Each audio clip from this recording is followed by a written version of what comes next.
சமயத்திலே என்ன சொல்ல நீ பிறந்தாய் இந்த வீட்டிலே. பரவாயில்லையே, எல்லாரும் நல்லாவே அழுவுறீங்க.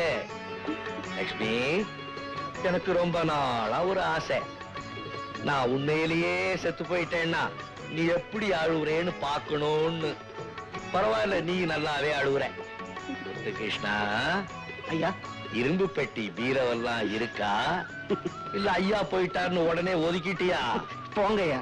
மாப்பிள மாமா, மறுபடியும் இந்த மாதிரி உண்மையிலேயே நான் செத்து போயிட்டேன்னா எதுக்கும் ஒரு தடவைக்கு 2 தடவை பாத்துக்கங்க, அப்பவும் நான் நடிப்பேன். நீங்க இப்படி எல்லாம் நடிக்கிறது? ஆமா லட்சுமி, எங்க அம்மா என்ன பெத்ததே நடிக்கிறதுக்காக தானே. நான் நடிச்சுக்கிட்டே இருக்கேன், நீங்க எல்லாம் ரசிச்சுக்கிட்டே இருங்க.